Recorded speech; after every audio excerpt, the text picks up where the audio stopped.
안녕하세요. 저는 30대 후반의 여성입니다. 평소 답답한 제 속을 풀 수 있는 공간이 있었으면 좋겠다고 생각했습니다. 제가 평범한 사람들은 생각할 수도 없는 일을 당해서 말이죠. 그래서 사연 프로에 글을 적어서 보내볼 생각도 했었는데 없지 않아 부담이 되더라고요. 저 말고도 별별 사연이 그곳에 쏟아질 텐데 혹시 기대를 했다 채택이 되지 않으면 실망이 클 것 같아서 말이죠. 그런데 이곳은 TV 프로보다는 접근성이 편안한 것 같아 이렇게 사연을 보내게 됐습니다. 그럼 평소 답답한 제 마음을 좀 가벼이 하고자 이곳에 제가 겪은 일을 말해보도록 할게요. 결혼 전 저는 회사 생활을 하며 평범하게 지냈던 사람이었습니다. 그때는 일하는 게 좋았던 건지 이상하게 연애에 별 관심이 없었어요. 물론 주변에서는 저도 슬슬 나이가 찬다며 결혼 이야기를 묻곤 했지만요. 남자를 만나려면 어딜 돌아다녀야 남자를 만날 텐데 맨날 회사와 집 밖에 모르는 제가 어떻게 연애를 하겠어요? 그러던 중에 저는 회사 업무로 알게 된 거래처 직원과 연이 생기게 됐습니다. 어쩌다 보니 같이 일을 하면서 다 같이 회식도 하고 식사도 하며 자꾸 얼굴 볼 일이 만들어졌죠. 그렇게 점점 얼굴을 익혀가던 어느 날 그 사람이 제게 관심이 있는 건지 점점 저와 가까워지려 하더라고요. 남들 몰래 괜히 제 안부를 묻는다거나 제 커피 취향을 기억하고 있다거나 자꾸만 제게 업무 외적인 관심을 두는 듯 했습니다.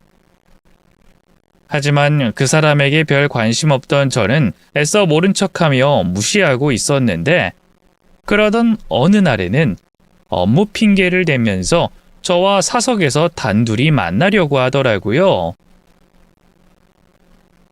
저 승지 씨, 혹시 토요일에 시간 좀 있으세요? 이번 주말이요? 주말에 왜요? 아니요. 뭐 별건 아니고 제가 업무 관련으로 상의 드릴 게 좀 있어서요. 업무 관련이면 지금 하세요. 뭐 아니면 평소에 하시면 되지. 왜 굳이 주말에 따로 만나자고 그러세요? 그게 지금 하는 업무와는 좀 동떨어져 있는 일이라 제가 회사에는 아직 말씀드리지 못한 상황이라서 이럴 때 승재 씨가 조언을 해주시면 어떨까 싶어서요. 뭐 아무래도 승재 씨가 저보단 많이 아실 것 같아서. 글쎄요. 뭐 급한 일도 아닌 것 같은데 업무 관련된 이야기는 주중에 하시죠. 아니면 제 도움이 필요하신 부분을 메일로 보내주시면 제가 읽어보고 도움 드릴 수 있는지 확인해 볼게요. 아니 저는 그냥 승재 씨랑 좀 더 가까워지고 싶어서. 순진한 건지 생각이 짧은 건지 속이 뻔히 보이는 그 남자의 수작에 저는 순순히 넘어가 줄 생각이 없었습니다. 애초에 저는 그 남자에게 큰 관심도 없었고 같이 일하는 사이에 사람을 불편하게 만드는 접근 방식이 마음에 들지 않았어요. 그래서 이런 식의 관심은 초장의 싹을 잘라버려야겠다 싶어서 일부러 더 차갑게 대하며 자리를 피해버렸죠. 물론 아직 그쪽에서 제게 직접적으로 고백을 해온 것도 아니라 더 적극적인 거절을 할 순 없었지만 그 정도로 완곡하게 거절 의사를 비치면 그 사람도 알아들을 거라고 생각했습니다. 서로 불편해지기 싫어서라도 저를 향한 마음을 쉽게 접을 줄 알았죠. 하지만 그건 저의 착각이었어요. 그 사람은 정말로 눈치가 없는 건지 아니면 포기를 모르는 사람인 건지 오히려 그날 이후로 제게 더 적극적으로 마음을 표현하더라고요. 전에는 말없이 커피만 건네던 사람이 이제는 대놓고 제 취향 얘기를 꺼내기 시작했습니다. 그리고 어떤 날에는 영화표가 생겼다며 제게 대놓고 데이트 신청을 하기도 했어요. 저는 단호하게 거절했다 생각하는데도 그런 제 의사를 무시하며 성급히 다가오는 남자가 마음에 들지 않았던 저는 그 후로 아예 그 사람을 무시로 일관할 수밖에 없었습니다. 다 같이 있는 자리에서 업무적인 이야기를 하는 게 아닌 이상에는 사적으로 말을 섞지 않았죠. 그 사람이 나를 얼마나 좋아하는지 모르겠지만 이쪽에서 문을 닫아버리면 어쩔 수 없이 포기할 거라고 생각했어요. 하지만 그 사람은 자존심도 상하지 않는 건지 제 무시에도 굴하지 않더니 아예 작전을 바꿔서 저희 부모님께 눈도장을 찍기 시작하더라고요. 같이 외근을 나갔다가 어쩌다 그 사람의 차를 얻어 탔던 것이 화근이었죠. 다른 직원들까지 있던 상황에 저 혼자 내리겠다고 할 수도 없어서 차를 얻어 타게 됐는데 어쩌다 보니 저희 집이 제일 멀어 제가 제일 마지막에 남게 됐더라고요. 창현 씨의 마음을 알고 있었던 저는 그 상황이 괜히 불편했지만 내색을 하지 않았습니다. 다른 직원들처럼 태워줘서 고맙다는 말을 하고 얼른 보내려고 하는데 그 사람이 갑자기 화장실이 급하다며 양해를 구하더라고요. 승지 씨, 저 정말 죄송하지만 화장실 좀 쓸 수 없을까요? 네? 아, 저 부모님이랑 같이 살아서 지금 집에 부모님 다 계실 텐데 많이 급하세요? 정말 죄송합니다. 저도 웬만하면 남의 집에서 패기치고 싶지 않은데 너무 급해서요. 사적인 감정 때문에 불편한 사람을 집까지 들이는 상황이 달갑진 않았지만 상황이 그렇다 보니 어쩔 수 없었어요. 결국 부모님의 양해를 구하고 저희 집에 들어가게 됐고 어쩌다 보니 창현 씨가 저희 부모님께 인사를 드리게 됐죠. 초면에 이런 식으로 인사드리게 돼서 정말 죄송합니다. 민망하고 죄송해서 몸둘 바를 모르겠네요. 아니에요. 뭘 이런 걸로 죄송하다는 말까지야. 우리 승지 집까지 데려다줘서 더 고맙죠. 업무적으로도 우리 승지 많이 좀 도와줘요. 아닙니다. 오히려 제가 승지 씨께 도움받는 입장인걸요. 그런데도 매번 이렇게 민폐만 끼쳐서 마음이 불편할 따름이에요. 젊은 사람이 요즘 사람들답지 않게 겸손하고 예의 바르네. 깍듯하고 예의 바른 모습에 저희 부모님이 창현 씨를 좋게 보셨나 봐요. 그래봐야 다시 볼 사이는 아니라 생각했는데 어떻게 된 일인지 그날 이후로 창현 씨가 저희 부모님을 만나는 날이 많아지더라고요.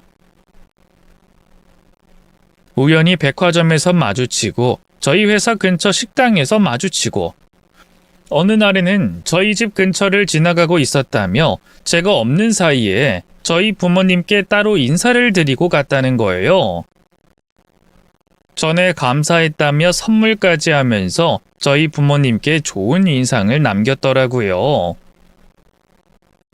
창현 씨는 제가 모르는 사이 변죽 좋게 찾아와 저희 부모님과 차도 마시고 술까지 하며 저희 부모님과 가까워지고 있었죠. 그러자 저희 부모님께서 제게 자꾸 창현 씨 이야기를 꺼내시는 겁니다. 근데 둘이 정말 아무 사이도 아닌 건 맞니? 내가 보기에 그 사람은 너한테 관심 있어 보이던데. 정말 아무 사이도 아니라니까 그래? 아무 사이도 아닌데 왜 자꾸 우리 집에 찾아온다는 거야? 웃겨 정말. 너 없는데도 자꾸 우리한테 찾아오는 걸 보면 그 사람은 너한테 관심 있는 거 아니니? 왜? 그 엄마는 몇 번 보니까 사람이 괜찮아 보이던데. 그러지 말고 한번 만나보는 건 어때? 여자는 자기를 좋아해주는 사람을 만나야 해. 대체 제가 없는 사이에 저희 부모님을 어떻게 구워 삶았는지 부모님께서 이미 창현 씨를 제 남자친구감으로 생각하고 계셨어요. 그래서 제게 자꾸 한 번만 만나보라고 하시는 바람에 저는 부모님 성화에 떠밀려 어쩔 수 없이 창현 씨를 밖에서 만나게 됐습니다. 저희 부모님께 잘하려는 노력이 가상해서라도 기회는 줘야겠다 싶었거든요. 처음에는 처음 보는 사람도 아니고 제가 그 사람에게 관심을 둔 적이 없어서 만나봐야 별 감흥이 없을 줄 알았어요. 그런데 막상 만나보니 왠지 저도 모르게 호감이 가더라고요. 제가 창현 씨에게 선입견이 있었던 건진 몰라도 정식으로 만나본 창현 씨는 매너 있고 예의 바른 모습이 괜찮은 사람이다 싶었어요. 제가 정말 좋다며 진지하게 다가오는 창현 씨와 몇 번 더 만남을 가진 저희는 얼마 뒤 정식으로 교제를 시작하게 됐습니다. 그렇게 저희가 정식으로 만남을 시작하자 부모님은 무척 좋아하셨고 연애를 하는 동안에도 창현 씨는 저와 저희 부모님께 지극정성을 보였어요. 그리고 저는 그게 창현 씨의 진심이라고 생각하면서 그 노력에 감동해 결혼까지 하게 됐죠. 하지만 막상 결혼을 하고 나니 제가 알던 남자가 아닌 듯 했습니다. 연애 전부터 제가 좋다고 쫓아다니던 그 남자가 맞는 건지 남편은 결혼 전 성실했던 모습은 온데간데 없이 제게 나태한 모습으로 실망감을 안겨줬거든요. 회사 일이 힘들다며 집에 와서는 손 하나 까딱하지 않고 누워만 있고 주말이면 피곤하다고 데이트는커녕 제게 밥 달라 투정이나 하는데 어떻게 이런 사람이 결혼 전에는 저한테 열성적으로 그랬을까 싶더라고요. 그렇게 점점 남편에게 실망만 늘던 어느 날 남편은 상사가 한마디 했다는 이유로 갑자기 회사를 그만두고 말았습니다. 그리고는 재취업할 생각도 없이 집에서 뒹굴며 지내다가 저희 부모님께 부탁을 드려 사업을 해보겠다고 얘기를 꺼냈어요. 일자리는 알아보고 있는 거야? 쉬는 날이 점점 길어지면 다시 복귀하는 게 더 힘들어질 텐데. 누가 그걸 몰라? 나도 재취업하고 싶지. 근데 마땅한 회사가 없어서 그러는 거 아니야. 그렇다고 전에 다니던 곳보다 더 힘든 곳을 갈 수도 없고. 그래서 말이야. 사실 내가 생각을 한 게 있는데 나 취직하지 말고 그냥 사업이나 할까? 그게 무슨 소리야? 갑자기 사업이라니. 그러다 잘못되면 어떡해? 그리고 당신 사업할 만한 돈은 있어? 열심히 하면 잘할 수 있지. 왜 시작도 전에 안 될 생각부터 해? 나도 다 구상해 놓은 사업 비전이 있다고. 물론 돈은 없지. 그래서 당신한테 어렵게 말하는 건데 나 장인어른하고 장모님께 사업자금 좀 빌릴 수 없을까? 우리 부모님한테 사업자금을 빌리겠다고? 두 분은 여유 많으시니까 그 정도는 어려운 일도 아니실 거 아니야. 그리고 장인 장모님이 나 좋아하시는데 사위가 어렵다는데 도와주실 수 있는 거 아니야? 내가 사업만 잘 되면 2배로, 아니 10배로 갚아드리면 되지. 내가 직접 말씀드리는 건 좀 염치 없는 것 같고 자기가 장인어른 장모님께 말 좀 꺼내봐. 갑자기 친정 부모님 도움을 받아 사업을 하겠다는 남편의 말에 당황스러웠던 저는 선뜻 대답을 할 수 없었어요. 하지만 남편은 간절한 듯 계속 제게 부탁했고 저는 고민 끝에 남편의 손을 들어주기로 했습니다. 그때는 남편이 사회생활로 많이 힘들어한다고 생각을 했고 저희 부모님께서 경제적으로 많이 여유로운 분들이시라 그 정도 능력은 되시다 보니 도움을 받을 수도 있다고 생각했거든요. 무엇보다 회사 다닐 때는 늘 무기력하던 남편이 사업 얘기에 눈을 반짝이며 의욕을 내는 모습을 보고는 저도 남편을 밀어주고 싶더라고요. 열심히 해서 2배, 3배로 갚겠다는 남편의 말을 믿으며 저는 친정 부모님께 도움을 구했습니다. 친정 부모님께서는 워낙 남편에게 좋은 인상을 가지고 계셔서 흔쾌히 사업 자금을 빌려주셨고요. 그렇게 남편은 저희 부모님 돈으로 사업을 시작하게 됐습니다. 사업 시작 전부터 남편이 제게 장황하게 했던 말들이 있었기에 저는 그런 남편을 믿고 있었어요. 물론 사업이 쉬운 일은 아니지만 노력하면 좋은 일이 있을 거라고 생각했죠. 하지만 정작 사업을 시작한 남편은 간절함이 없어 보였습니다. 남의 돈으로 사업을 해서 그러는 건지 리스크를 아무렇지 않게 생각하고 계획 없이 무모하게 덤벼들더라고요. 제게 했던 말과 달리 너무나 허술하고 성의 없는 남편의 사업 내용에 저는 걱정이 들 수밖에 없었습니다. 여보, 이거 정말 괜찮은 거 맞아? 이러다가 우리 부모님이 빌려준 돈까지 다 잃는 거 아니야? 아이, 괜찮아. 내가 다 알아서 하고 있는데 뭐가 걱정이야. 내가 보기엔 수익성도 낮아 보이고 너무 무모해 보이는데. 아니면 열심히 홍보라도 하든가 뭘 해야지. 정말. 당신이 사업에 대해서 뭘 안다고 그래. 내 사업은 내가 알아서 할 거니까 당신은 걱정하지 마.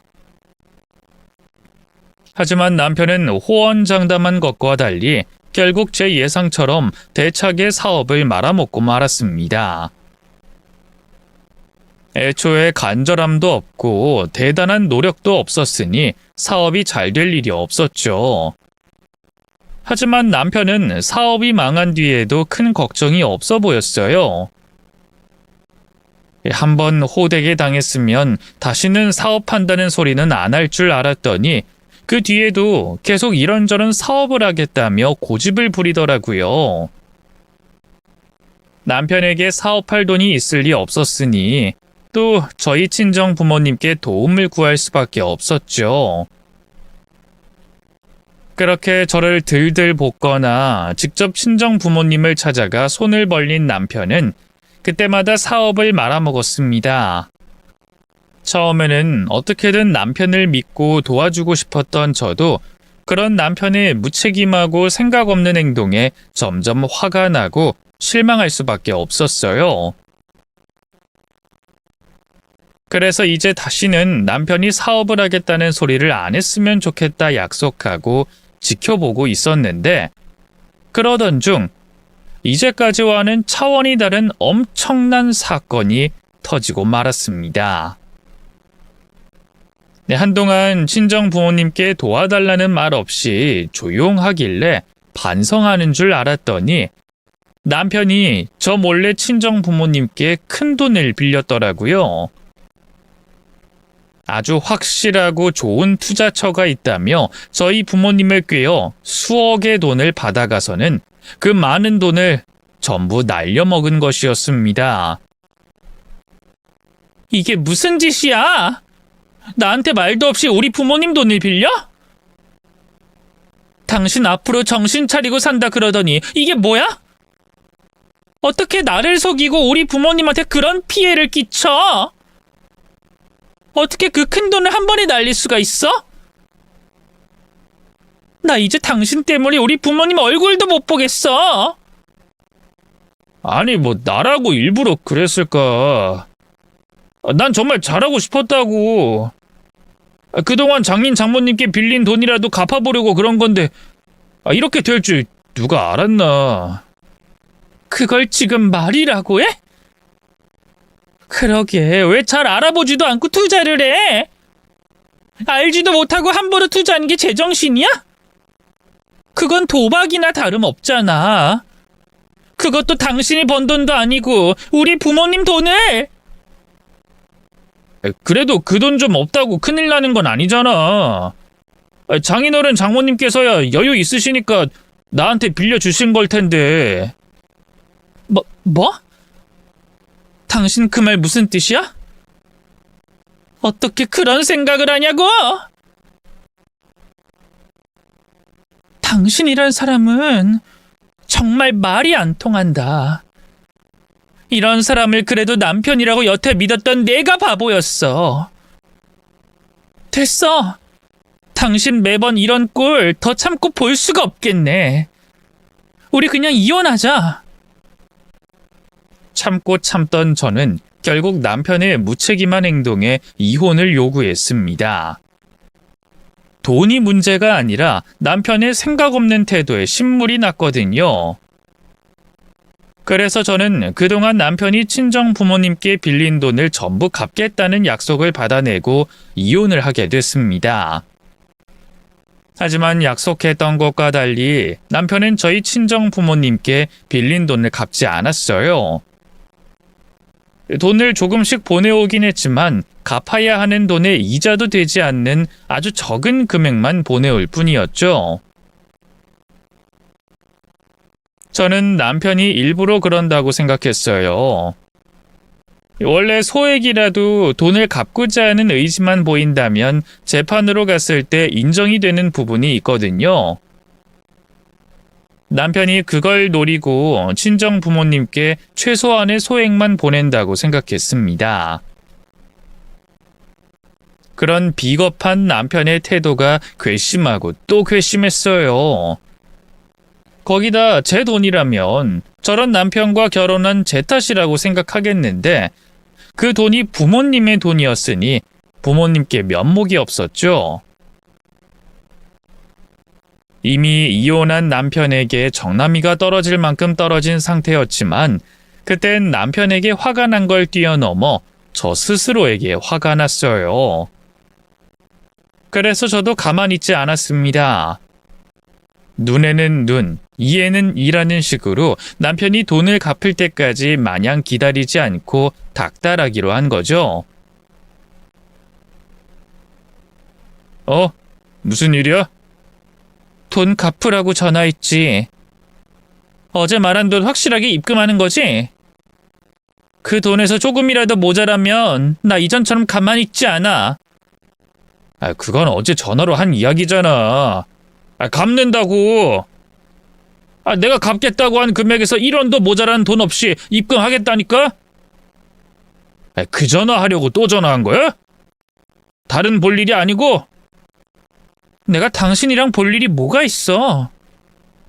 나 당신이 우리 부모님 돈 다 갚았으면, 아니 제때제때 돈만 입금했어도 이런 연락 안 해. 지금도 연락하기 싫은 거 억지로 한 거라고. 알았어. 내가 미안해. 그 돈 갚을 테니까 나 좀 믿어줘. 지난달까진 내가 일자리를 못 구해서 그래. 이번 달부터 일하고 있으니까 약속한 금액 입금할 거야. 알겠지? 그러니까 전화 좀 자제해줘.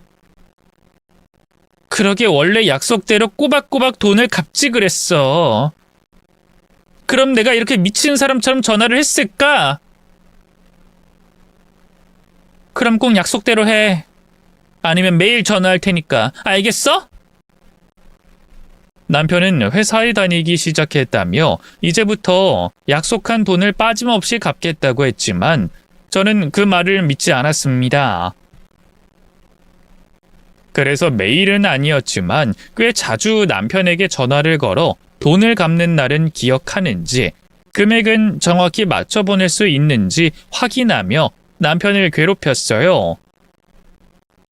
물론 저도 매번 남편에게 전화 걸어 한 이야기를 또 하고 억지를 부리는 일이 괴로웠지만 이전에 있었던 일을 생각하며 이를 악물고 빠짐없이 전화를 걸었습니다. 그 효과가 있었는지 제가 전화로 닥달하기 시작한 그달부터는 약속한 금액이 정확하게 제 날짜에 입금이 됐죠. 그때부터 저도 마음이 좀 놓이기 시작했어요. 물론 전 남편이 저희 부모님의 돈을 갚으려면 한참 남았지만 말이죠. 하지만 그러면서도 고작 한 번 제 날짜에 약속한 금액을 넣었다고 안심해서는 안 된다고 생각했습니다. 그래서 남편에게 주의시킬 겸 전화를 걸려고 했는데 어머님에게 전화가 걸려왔어요. 네, 어머님. 그간 잘 지내셨... 야, 이년아. 너 때문에 우리 아들이 죽었어. 이년 때문에 우리 아들이 죽었다고. 너 어떡할 거야? 너 어떡할 거냐고? 네가 그렇게 돈 갚으라고 했다면서? 네가 사채업자보다 더 심하게 우리 아들 괴롭혔다면서? 어머님, 무슨 말씀이세요? 그이가 죽었다니... 창현 씨가 왜 죽어요? 그게 무슨 말이에요? 아이고, 창현아.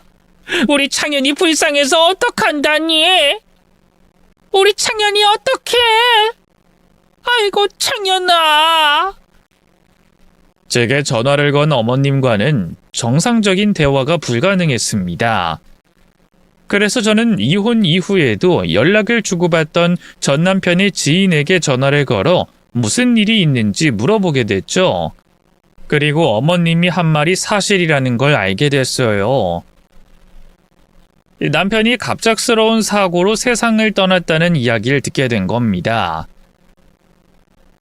지인에게 이야기를 전해 듣기론 단순 사고 사이긴 했지만 제 마음은 무거울 수밖에 없었습니다. 며칠 전까지 남편을 지독히도 괴롭히고 있었던 저였기 때문에 혹시 저로 인해 정신적으로 괴로웠던 남편이 사고를 당한 건 아닐까 싶었거든요. 마음이 너무 좋지 않았어요. 그래서 남편의 빈소를 찾아가 용서도 구하고 마지막 가는 길 명복을 빌어주기 위해 장례식장을 찾아가게 됐죠. 무거운 발걸음으로 남편 장례식장에 도착하자 시모의 원망 섞인 목소리가 저에게 향했습니다. 시모도 제가 가진 죄책감처럼 제가 남편을 죽인 것과 다름이 없다고 했죠. 네가 여길 어디라고 찾아와? 네가 여길 어떻게 감히? 내 아들이 누구 때문에 죽었는데? 니년 때문에 죽은 거 아니야? 니년이 사람 목숨보다 더 귀하게 여기는 그 돈 때문에 사람을 구석으로 몰아세웠어. 그래서 우리 창현이가 사고를 피할 정신이 없었던 거잖아. 그런데 네가 여길 왜 찾아와? 네 손으로 우리 아들 죽여놓곤 여길 왜 찾아오냐고? 왜?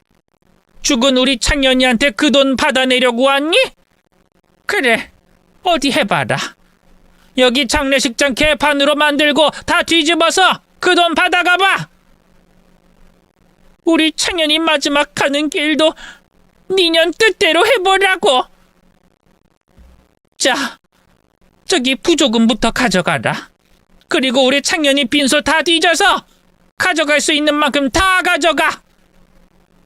우리 창현이 목숨도 내 목숨도 가져가라고. 눈물 섞인 원망을 쏟아붓는 시모에게 제가 할 수 있는 것이라곤 아무것도 없었습니다. 그저 제 잘못이라 생각하고 고개를 숙인 채 시모의 원망을 듣고 있는 것뿐이었죠. 그러다 흥분한 시모가 제 몸을 붙잡고 흔들며 위협하는 일이 생겼어요. 다행히 장례식장에 있던 시누이가 시모를 말려서 더 큰 일은 당하지 않았지만 남편의 마지막 가는 길 인사조차 못하고 빈소에서 쫓겨나야 했습니다.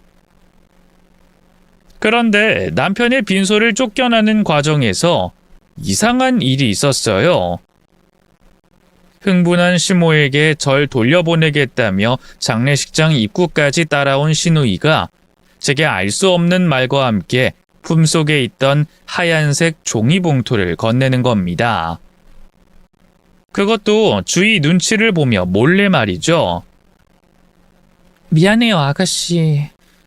오빠 일도 그렇고 오늘 일도 그렇고 나도 올지 말지 고민이 많았는데 꼭 와야 할 것 같았어요. 어머님 말씀처럼 제가 그 일을 너무 궁지에 몰아넣은 것 같아서 죄책감이 있었어요. 그래서 그 이 마지막 가는 길 미안하다는 말을 전해야 될 것 같아서 찾아왔는데 괜히 소란만 일으켰네요. 미안해요. 아니에요, 새언니. 새언니가 와줘서 얼마나 다행인지 몰라요. 야, 안 그래도 제가 오빠 장례 마치면 언니한테 연락하려고 했는데 혹시 오빠 일 때문에 내 연락 안 받으면 어떡하나 했거든요. 제가 언니한테 줄 게 있는데 여기서 펼쳐보지 말고 집에 가서 읽어보세요. 여기는 엄마도 있고 보는 눈도 있으니까요. 자, 이거요. 네? 이게 뭔데요? 오빠가 언니한테 남긴 거예요. 저도 그 안에 무슨 내용이 있는진 모르겠지만 아마 제 예상이 맞다면 아주 중요한 내용일 거예요. 그럼 이게 그 이 유언장이에요? 아니, 사고로 죽은 사람이 무슨... 새언니, 우선은 이거 가지고 빨리 가세요. 그리고 이거 읽어보고 연락 주세요.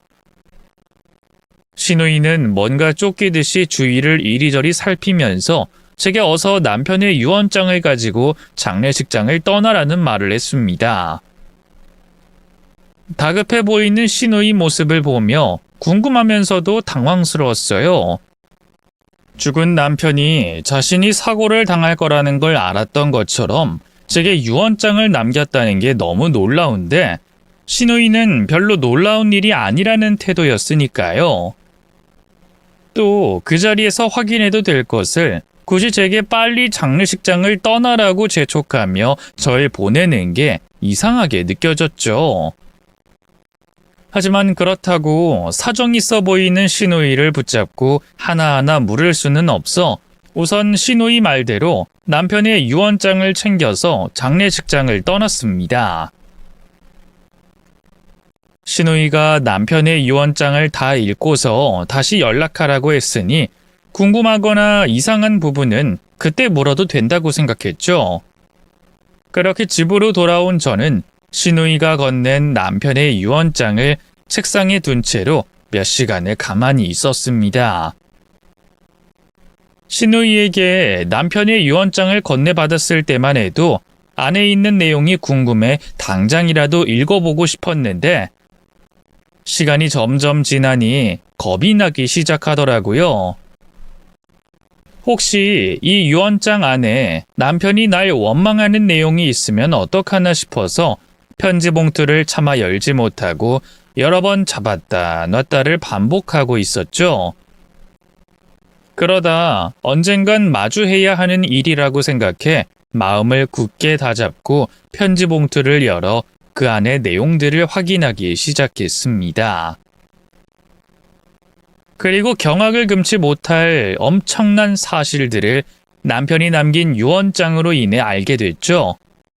아니, 그 편지는 남편의 유언장이라고 부르기보다는 제게 한 행동에 대해서 남편이 참회하고 잘못을 비는 내용의 반성문이었습니다.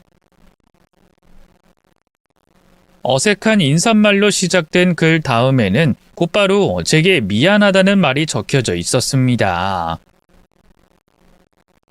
남편은 제게 접근했던 처음부터 모두 의도된 접근이라고 했어요.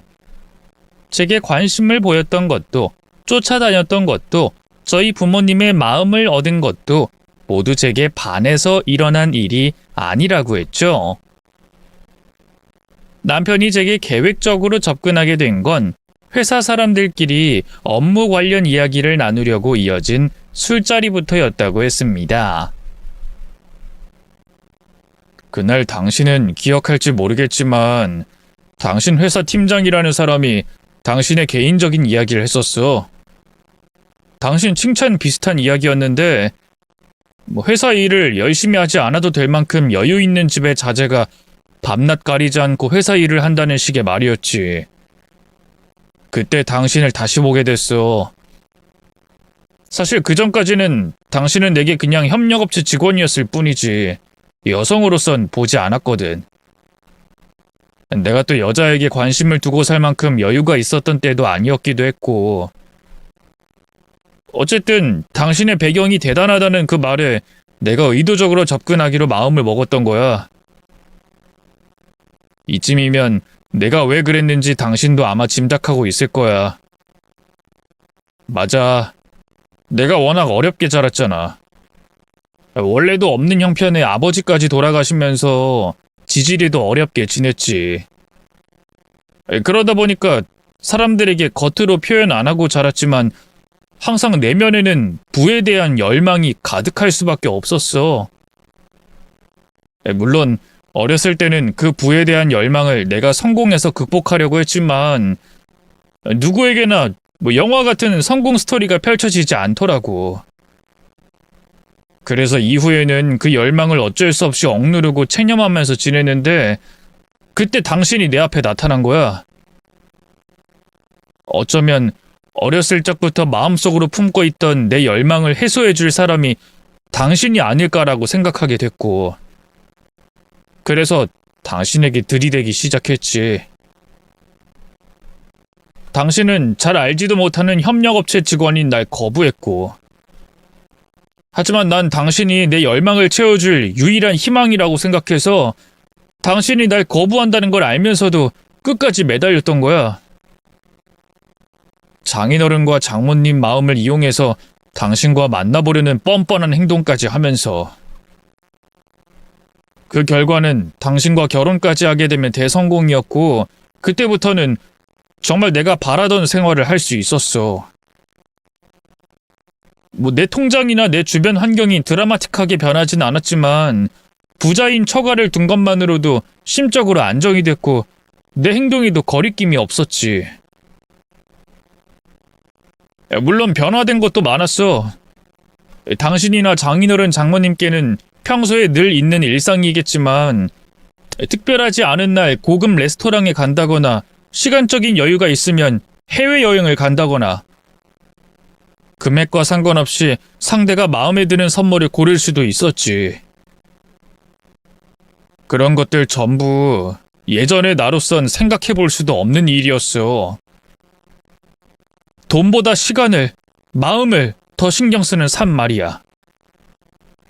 당신을 만나기 전까지의 난 항상 돈 걱정이 앞서던 삶을 살았으니까. 그래서 당신과 같이 지내는 그 삶이 난 너무 좋았어. 또 연애를 하면서 알게 된 당신을 사랑했기 때문에 그때 그 삶을 만족했었지. 난 더 이상 바라는 게 없었어. 난 정말 그 삶으로 충분히 만족하고 있었는데 제게 접근한 이유가 저의 배경 때문이라는 남편의 말까지는 참을 수가 있었습니다. 저도 남편이 밝히는 사실을 알아야 하기도 했고 그래야 왜 제가 남편에게 사과를 받는지 알 수 있었으니까요. 그런데 더 이상 바라는 게 없었다는 그 부분부터 읽기가 싫었습니다. 남편이 욕심을 부려 우리의 관계를 망가뜨리고 저희 친정 부모님께 직접적인 피해를 끼친 행동을 해놓고서 그전까지 삶은 만족했다는 둥, 행복했다는 둥 글을 쓰고 있었으니 가식과 위선으로 느껴졌어요. 더 읽어봤자 남편의 변명만 적혀 있겠다 싶었습니다. 시간 낭비라고 생각됐던 저는 남편이 제게 남긴 유언장을 접으려고 했죠. 그런데 편지를 접던 도중 한 문장이 눈에 들어오더라고요. 모든 건 시모의 욕심과 계획이었다는 그 부분이 말이죠.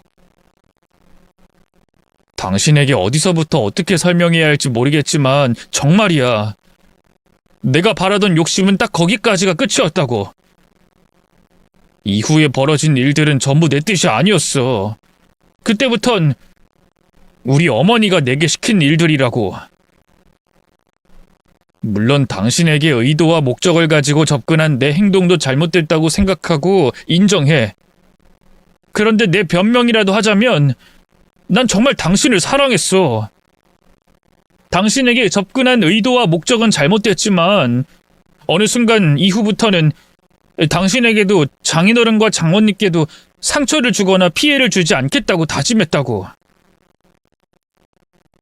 그런데 어머니가 내게 계속 그런 행동들을 시키는 바람에 어쩔 수가 없었어.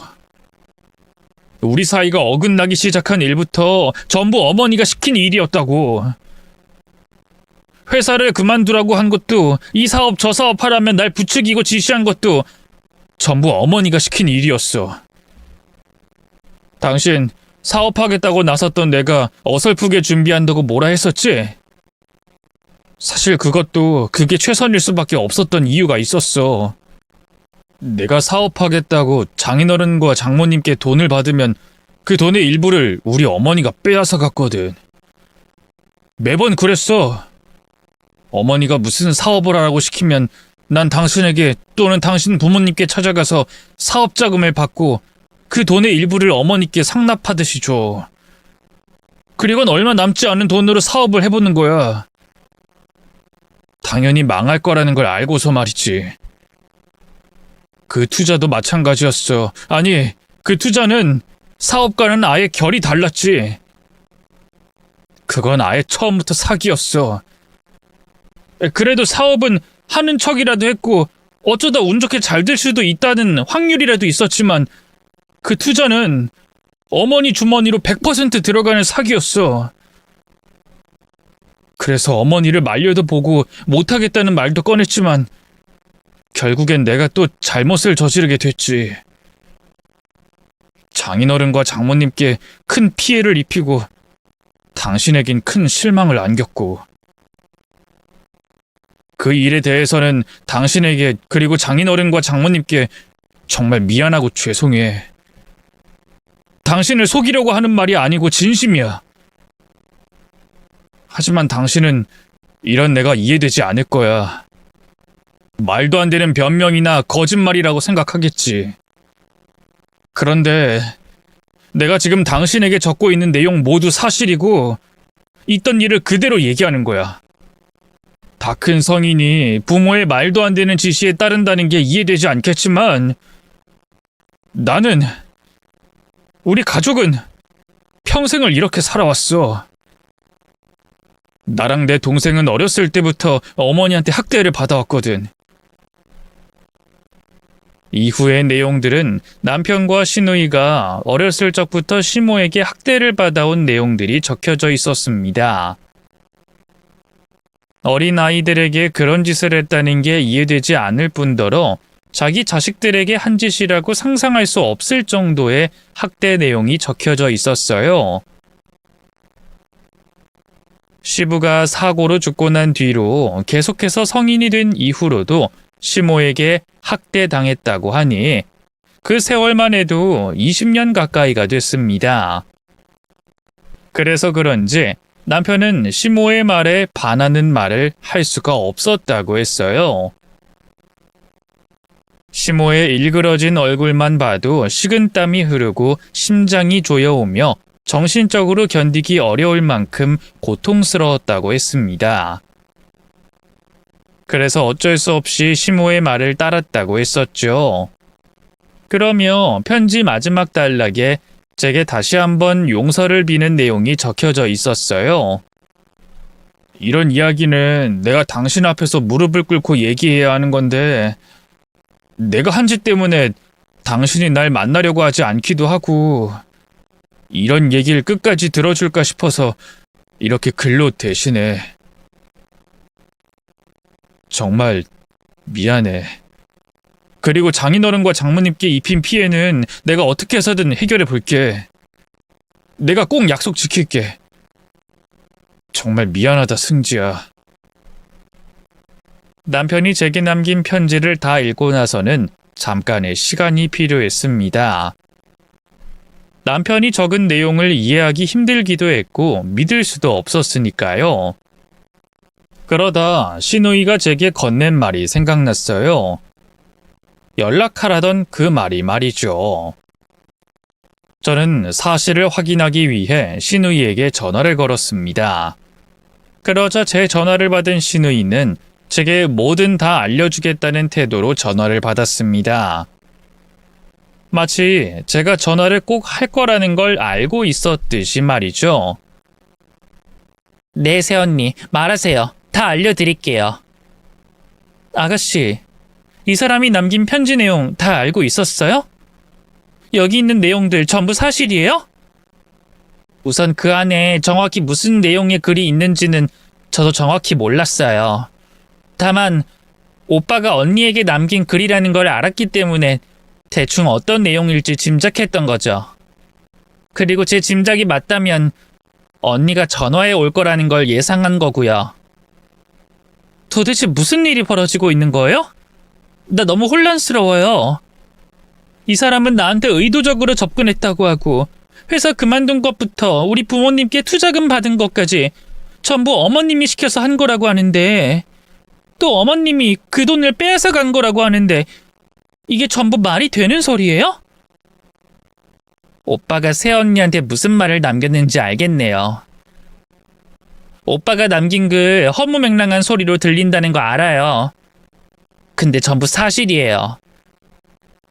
이제 와서 이런 말 전하게 돼서 언니한테 미안하지만 오빠 정말 언니 사랑했고 그런 일 있는 내내 힘들어했어요. 오빤 엄마 때문에 어쩔 수 없이 한 거예요. 뭐라고요? 그럼 전부 사실이라는 말이에요? 아가씨도 알고 있었고요? 그러면 어렸을 적에 어머님께 학대당했다는 것도 전부 오빠가 정말 다 적은 것 같네요. 하기야, 지금까지 있었던 일들을 설명하려면 그 이야기도 꼭 나와야 하는 이야기니까 적을 수밖에 없었겠죠. 맞아요, 언니.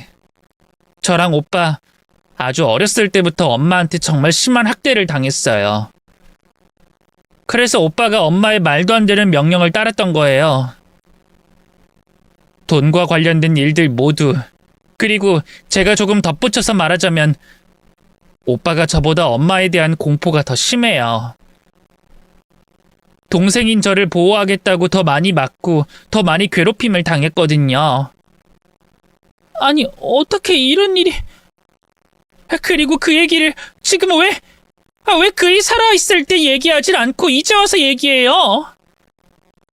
그이 살아있을 때 아가씨라도 말해줬으면 내가 그이 그렇게까지 몰아세우진 않았을 거 아니에요? 왜 지금인데요? 내가 그 돈 아가씨한테 갚으라고 할까 봐서 그래요? 아니면 오빠 잘못 없으니 시모에게 받으라고 알려주는 거예요? 사람이 죽었는데 돈부터 먼저 받을 사람한테 받으라고 알려주는 거냐고요? 내가 그 사람과 이혼했다고 하지만 그 사람 죽었다는 말에 얼마나 자책했는지 알아요? 그런 상황에 그 사람도 이용당했다는 말까지 들으면 내가 어떨 것 같아요? 더 내 탓으로 느껴지지 않겠어요? 지금 나보고 더 자책하라고 이러는 거예요? 남편이 남긴 글이 모두 사실이라는 걸 신우이에게 확인을 받고선 더 저를 자책할 수밖에 없었어요. 제게 남편의 죽음을 책임 묻는 것처럼 느껴졌으니까요. 그래서 신우이에게 화를 냈는데 생각지도 못한 대답을 듣게 됐습니다. 그리고 남편이 제게 남긴 글보다 더 충격적인 사실을 알게 됐죠. 새언니, 그런 거 아니에요. 그렇게 느꼈다면 제가 사과할게요. 저나 오빠나 언니에게 그런 죄책감 가지게 하려고 꺼낸 말 아니에요. 오히려 반대라고요. 언니 마음이 한결 가벼워지라고 한 말이에요. 그리고 언니에게 부탁드릴 것도 있어서 이렇게 한 거예요. 부탁이요? 네, 새언니. 실은 언니가 저희 엄마를 신고해줬으면 해요. 신고요? 혹시 그 신고가 돈 관련 말하는 거예요? 그 일을 거쳐서 어머님에게 들어간 돈이요? 뭐 그거라면 저도 변호사 만나서 확인해보고 할 생각은 있어요. 꼭 돈을 받아내고자 하는 건 아니고 그이가 억울하게 당한 것도 있고 저 개인적으로도 괘씸해서요. 그러니까 따로 부탁까지 안 해도 돼요. 아니요. 돈 관련이 아니에요. 오빠 죽음과 관련된 일이에요. 네? 죽음이요? 그게 무슨 말이에요? 죽음이라니? 그이가 죽은 게 어머님과 무슨 관련이 있는데요? 그리고 신고라니? 무슨 일이길래 신고를 부탁하는 거예요? 오빠, 단순 사고사 아니에요. 오빠가 사고로 죽은 건 맞지만 그 사고 저희 엄마가 꾸몄어요. 그러니까 저희 엄마가 꾸민 짓에 오빠가 죽었다고요. 아가씨, 지금 무슨 말을 하는 거예요? 그이가 어머님이 꾸민 사고로 죽다니 그게 무슨 말인데요? 자세히 좀 말해봐요. 언니, 오빠가 그 편지를 쓰면 누가 가장 싫어할 거라고 생각하세요? 생각할 것도 없이 저희 엄마라는 거 알겠죠? 그걸 오빠도 당연히 잘 알고 있었어요. 그런데 오빠가 언니에게 돈뿐만 아니라 마음의 상처까지 줬다고 자책해서 너무 미안해서 큰 용기를 내고 그 편지를 쓴 거예요. 언니에게 용서를 구하려고요. 근데 그걸 저희 엄마가 언니에게 전해지기 전에 보게 된 거예요. 당연히 저희 엄만 오빠를 혼냈고 협박까지 하면서 사실대로 말하지 못하게 했지만 이번에 오빠는 달랐어요. 엄마를 무서워하면서도 끝까지 사실대로 다 말하겠다고 했죠. 그러니까 엄마가 한 발짝 물러서더라고요. 그러면서 자기도 마음의 정리 좀 하고 난 이후에 같이 새언니에게 가자고 가서 사실대로 말하고 같이 용서를 구하자고 말이에요. 처음으로 강압적이지 않는 엄마의 모습에 오빠나 저나 불안해하면서도 더 큰 충돌이 없어 다행이라고 생각했어요. 그랬는데 그게 전부 다 연기였던 거예요. 오빠가 전과 다르게 끝까지 뜻을 꺾지 않으니까 어떻게든 막아보려고 시간을 끈 거였죠. 저랑 오빠는 그런 줄도 모르고 안심하고 있었던 거고요. 그러다 오빠를 막을 방법이 생각나지 않는지 엄마가 오빠를 사고사로 위장이 죽인 거예요. 시모가 남편을 죽였다는 말에 저는 몰래카메라라도 찍고 있는 줄 알았습니다. 너무 비현실적이라 믿어지지 않더라고요. 인터넷이나 뉴스를 보면 종종 부모 자식 관계에서도 살인 사건이 일어난다는 걸 볼 수 있었지만 그건 화면에서 나올 법한 또 저와는 아주 상관없는 이야기라고 생각해 와닿지 않았습니다. 그런데 그런 일이 제 주위에 그것도 제 전남편인 사람에게 벌어졌다고 하니 너무 놀라워 생각하는 것도 멈추더라고요. 그래서 입도 뻥끗 못하고 전화기를 잡은 채로 그대로 얼어붙어 있었어요. 신우이는 말을 계속 이어나갔고요. 믿어지지가 않죠? 아마 저도 새언니 입장이었으면 그랬을 거예요. 근데 다 사실이에요. 제게 그 증거들도 있어요. 엄마가 뒤에서 오빠를 민 사진이요. 아가씨, 잠깐만요. 그 사진? 증거? 뭐 하여튼 그게 있으면 아가씨가 신고해도 되잖아요. 근데 왜? 저도 죗값 받아야죠.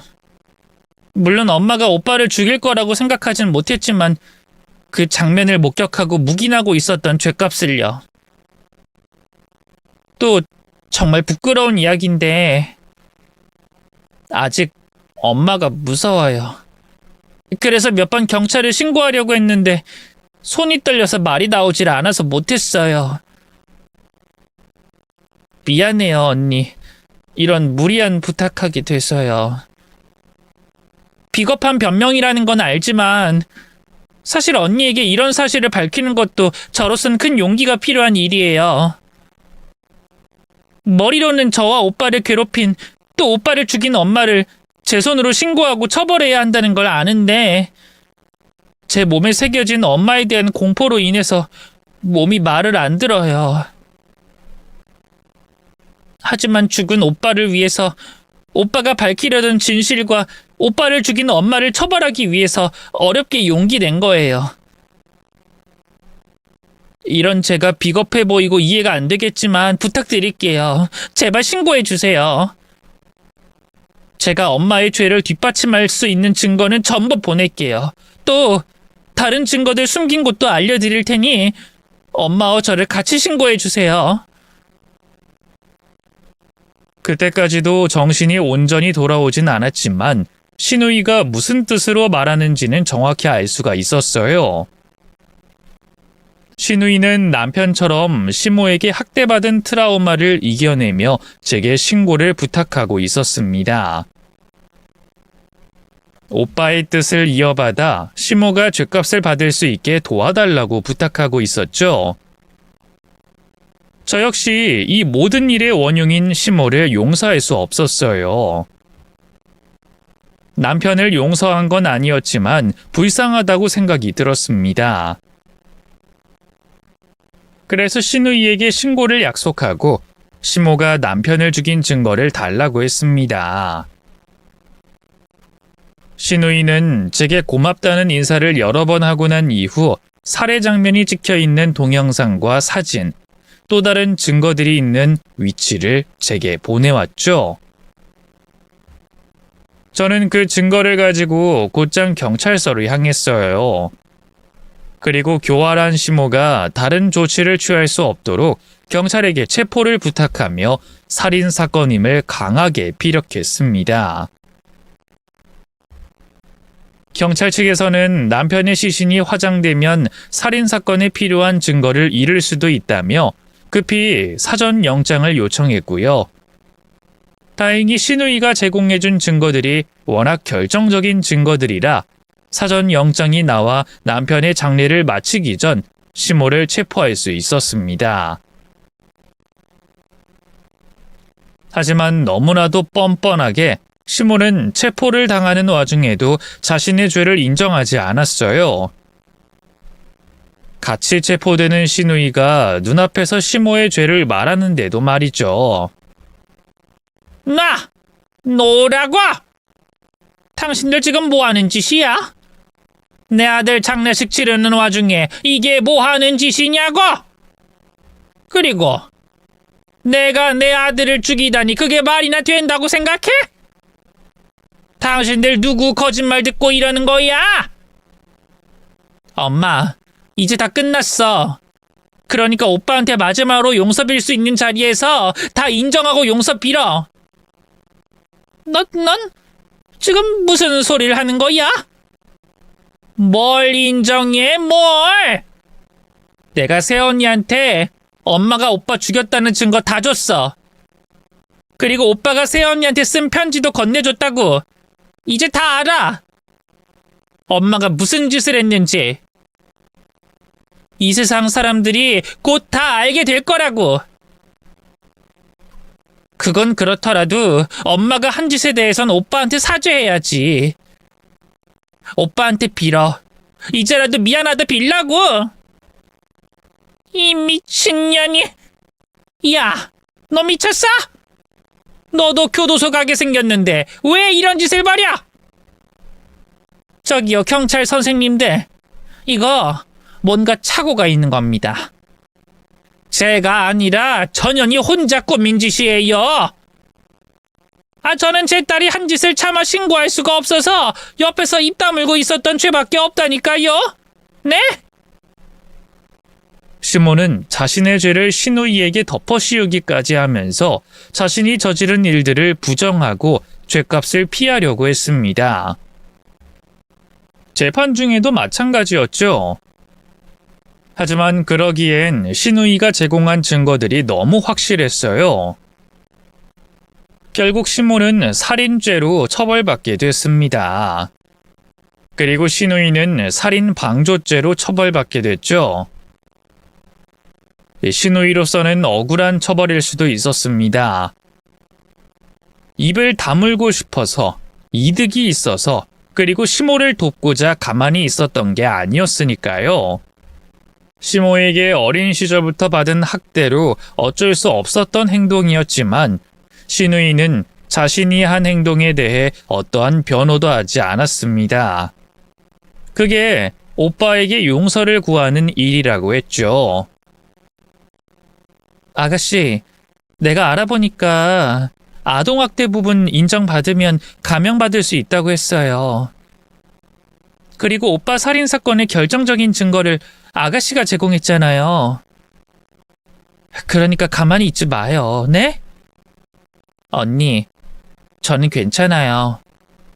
오빠는 그런 일을 겪었는데 전 잠깐 교도소에 있는 거잖아요. 그리고 없는 죄도 아니고요. 그래도 이렇게 될 줄 알고 언니한테 신고해달라고 한 거예요. 그러니 너무 마음 쓰지 마세요. 전 이렇게 오빠에게 용서를 빌 수 있게 돼서 만족해요. 참 아이러니한 일이었습니다. 정말 죄가 있는 사람은 자신에게 죄가 없다고 울부짖고 피해자인 사람은 자신의 죄값을 받아야 한다고 했으니까요. 그나마 시모가 적은 형량을 받진 않은 것이 모두에게 위안이 되는 일이었어요. 그렇게 두 사람의 판결이 끝나고 난 뒤 저는 평소와 같은 일상으로 돌아왔습니다. 시모는 긴 형량의 처벌을 받게 됐고 민사로 하게 된 소송으로 시모에게 있던 저희 부모님의 돈도 돌려받을 수 있어 모든 게 잘 해결된 것 같아 보였지만 제 기분은 그러지 못했어요. 뭔가 계속 찝찝한 기분이 드는데 그 기분이 지금까지도 이어지고 있죠. 아무래도 전 남편에게 미안한 마음이 남아 그런 것 같습니다. 제가 남편에게 모든 걸 말해줄 수 있는 사람이 됐다면 그 사람도 그런 억울한 죽음까진 당하지 않았을 거고 시누이 역시 자신의 삶을 살고 있지 않았을까 싶어서요. 제가 가져야 할 마음의 무게는 아니지만 그래도 제 마음을 가벼이 하고자 또 죽은 전 남편이 마음 편하게 잠들길 바라는 마음에 앞으로도 제가 시누이를 신경 써주려고 합니다. 시누이가 어려운 일을 극복하고 잘 살 수 있게 도와주려고요. 그러면서 저도 마음의 안정을 되찾으려고 합니다. 여러분께서는 억울한 일 당하지 마세요. 그리고 어떤 사람이든 자신의 어려운 일을 터놓을 수 있는 사람이 되어주세요. 그럼 저처럼 무거운 마음의 짐을 가지진 않고 살아가실 수 있을 거라고 생각합니다. 그럼 제 글을 읽어주신 모든 분께 감사드리며 저는 이만 글을 마치도록 하겠습니다. 감사합니다.